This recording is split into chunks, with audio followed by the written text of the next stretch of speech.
Bonjour toutes et à tous, ici Lawit Moderne. Parlons des opinions impopulaires. Un sport national sur Twitter. T'essayes de te débarrasser d'elles, elles reviennent sous de nouvelles formes. Scopatumana, Bomboclat, cette image de réponse, Hot Take, encore cette image de réponse. Ce film a fait beaucoup de mal au débat public. Souvent, si une opinion est impopulaire, c'est pour une raison. Toutes les opinions ne sont pas égales devant les yeux de Dieu, on ne peut pas être profond, provocateur, unique et intéressant tout le temps. Mais on trouve parfois des pépites de réflexion intéressantes ou du moins bien épicées qui donnent envie de réfléchir et de répondre. Après vous avoir parlé de vos opinions impopulaires sur les mangas et les animés il y a bientôt 3 ans, on va discuter de vos opinions impopulaires sur les jeux Nintendo. Au moment où je tourne, vous avez été plus de 350 à participer, merci beaucoup. Et je m'en vais tout de suite interagir avec vous, après le jingle.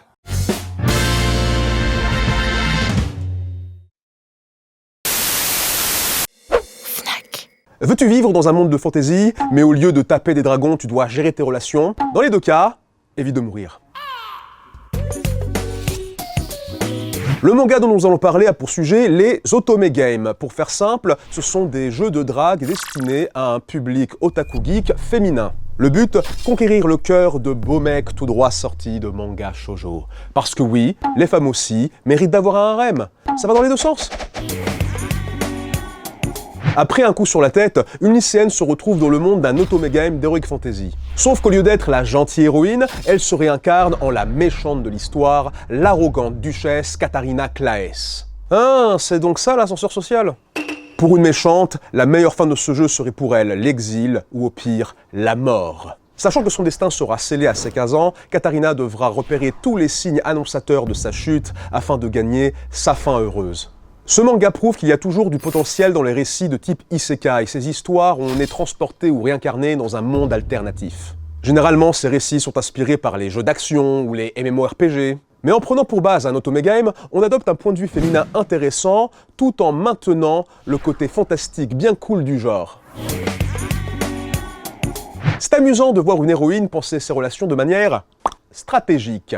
C'est comme une gameuse qui utilise un guide pour faire le speedrun d'un jeu, sauf que c'est sa vie. Et finalement, c'est aussi trépidant que de voir un guerrier niveau 100 poutrer des trolls géants. Fnac. Lien pour acheter ce manga sur le site de la Fnac dans la description.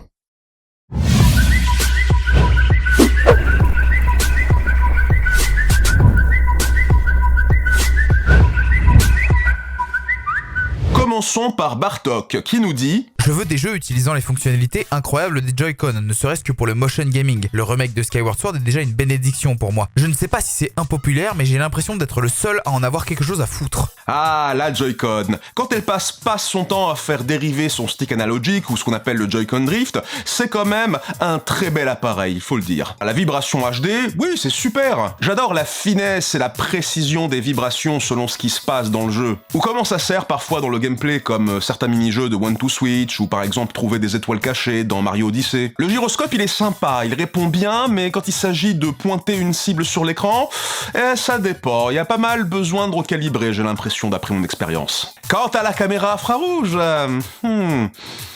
je suis sûr qu'elle servira à autre chose un jour que Ring Fit, One to Switch et Nintendo Labo.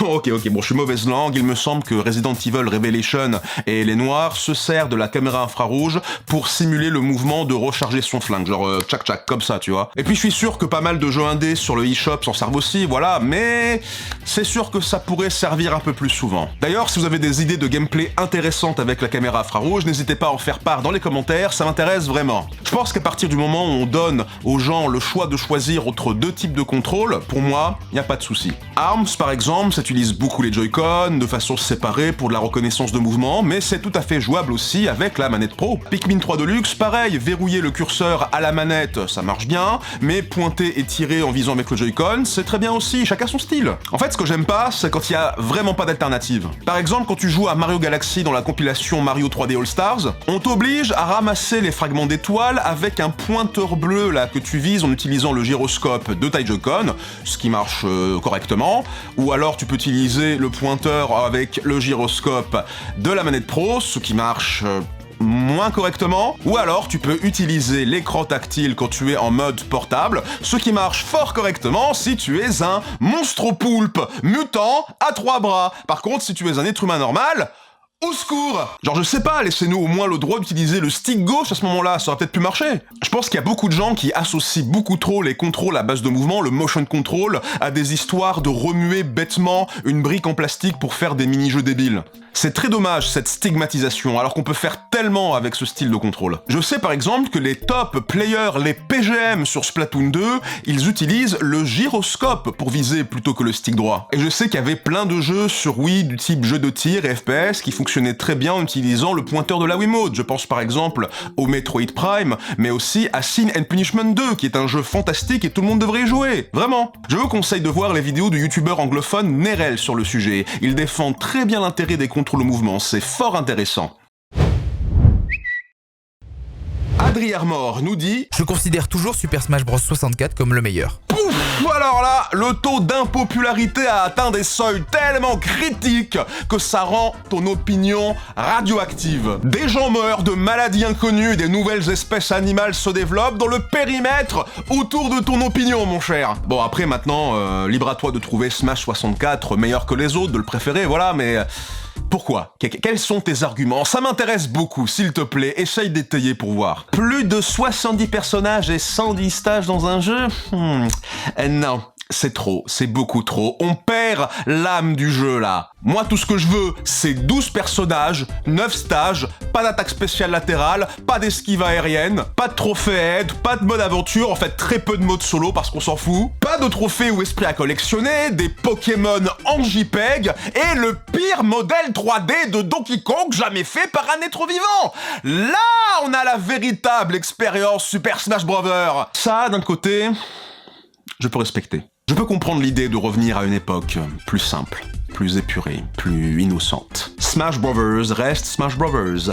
Toujours un concentré de fun chaotique et chamarré qui parle à notre âme d'enfant, quelle que soit la console. Dieu te bénisse mon ami, passe un bon tour.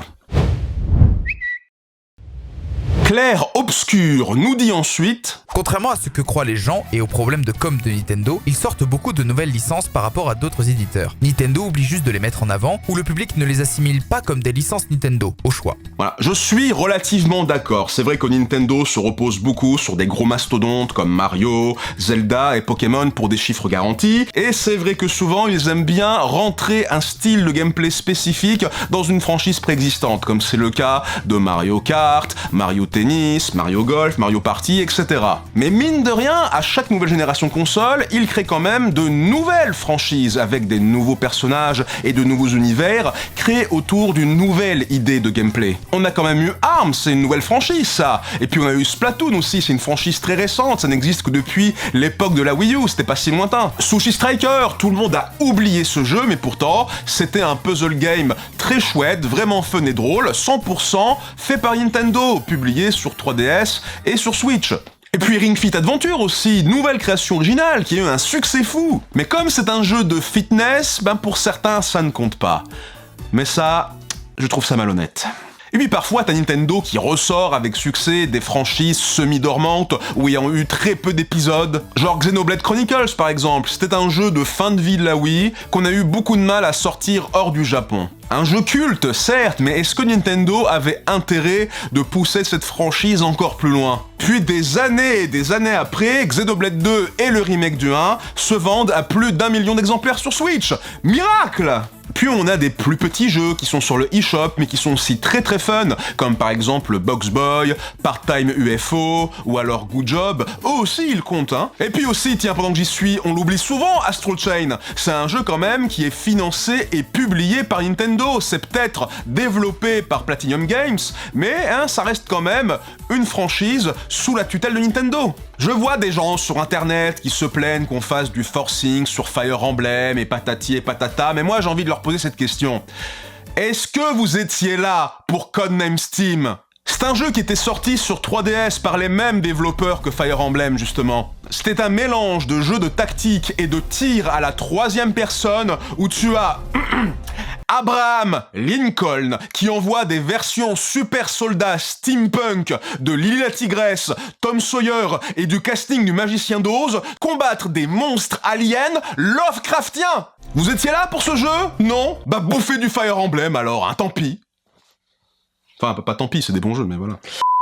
Et je peux en citer encore des tonnes comme ça, des franchises Nintendo ayant eu 0 suite ou étant très peu connues, mais voilà. Tout ça pour dire que Nintendo peut être conservateur, ça c'est sûr, mais clairement, c'est pas le plus réfractaire quand il s'agit d'inventer de nouvelles propriétés intellectuelles. Et ça concorde avec cette autre opinion de Riolette que j'ai vue au sujet de la légitimité des personnages de Smash Bros, qui dit: le fait que Min Min et la licence ARMS soient autant critiqués par les fans de Smash en utilisant des arguments comme « Ouais, ARMS c'est mal vendu » ou « C'est pas une licence emblématique » prouve que beaucoup de Nintendo fans ne sont absolument pas ouverts aux nouvelles licences. Tu sais quoi ? Je pense que je vais peut-être faire une vidéo de type billet d'humeur un peu personnel sur le sujet. Parce que j'ai l'impression, en effet, qu'il y a un souci de curiosité chez beaucoup de fans de Nintendo, et je l'admets, ça me chagrine un peu.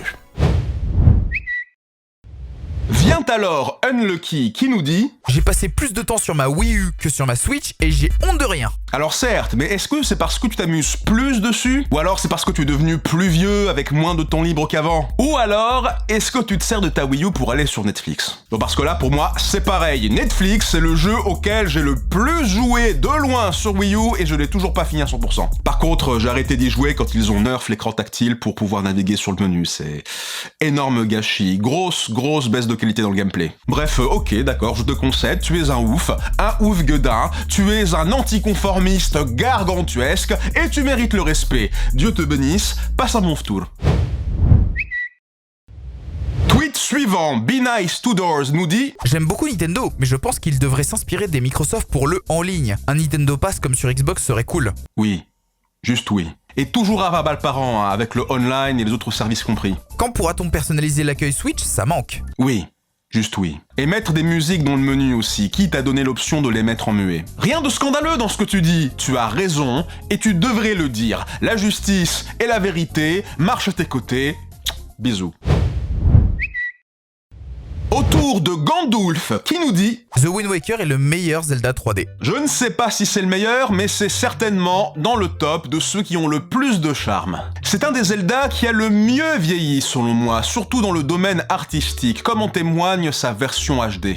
Après, le jeu a eu clairement des soucis dans son développement, un peu comme Mario Sunshine. Pas mal d'aspects sentent un peu le manque de finition. Les îles sont peut-être trop espacées et peuvent s'avérer assez variables niveau intérêt et activité. La chasse au trésor final est pas très passionnante, hein, il faut le dire, même si ça permet d'apprécier la vasteté de ce monde marin. Certains donjons auraient peut-être pu être plus inventifs. D'ailleurs, on a eu carrément 2 donjons qui ont été effacés par manque de temps, selon les développeurs. Mais que ce jeu puisse être aussi aimé et adulé de nos jours, malgré ces circonstances difficiles, malgré le fait que les gamers étaient dégoûtés quand ils ont vu que ce jeu n'était pas sombre et réaliste lors de la première bande-annonce, pour moi, ça prouve que ce jeu est vraiment spécial. Enfin, on passe au dernier tweet de ma petite sélection d'opinions qui m'ont interpellé. Je fais pas systématiquement d'appel au like, mais si vous aimez quand je parle d'opinions impopulaires et quand j'interagis avec vous comme ça, n'hésitez pas alors dans ce cas à balancer sur cette vidéo un max de pouces bleus. Ça pourrait me motiver à faire une suite. Et on se quitte sur mon bon ami Mad Dog qui a une chaîne YouTube d'ailleurs, n'hésitez pas à vous abonner en masse pour l'aider à atteindre les 100 000 abonnés, qui nous dit: la licence F0 est morte.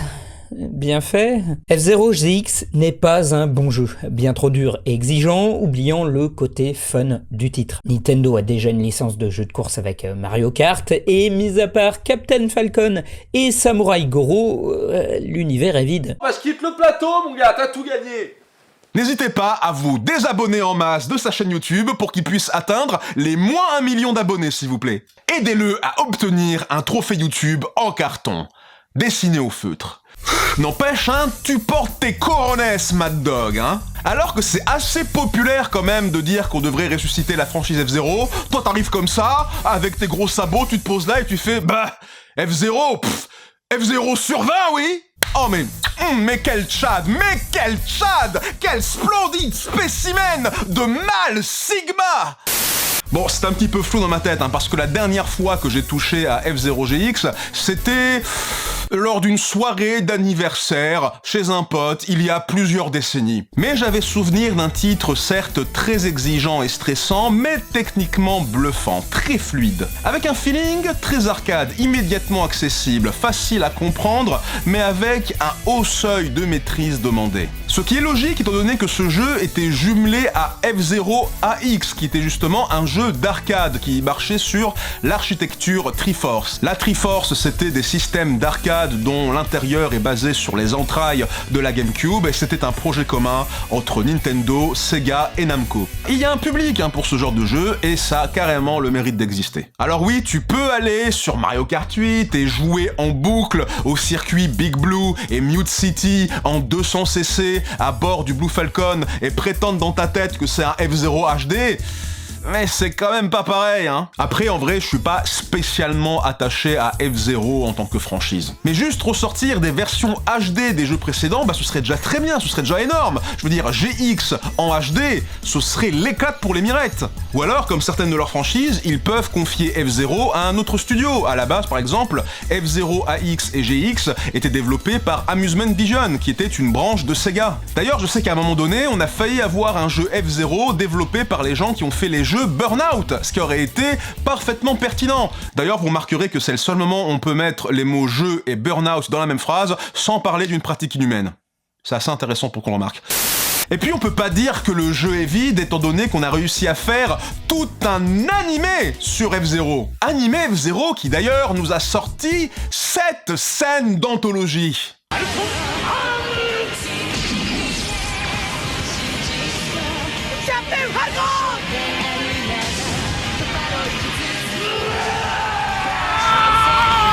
Et rien que pour ça, F-Zero mérite le respect. Dieu te bénisse, Captain Falcon.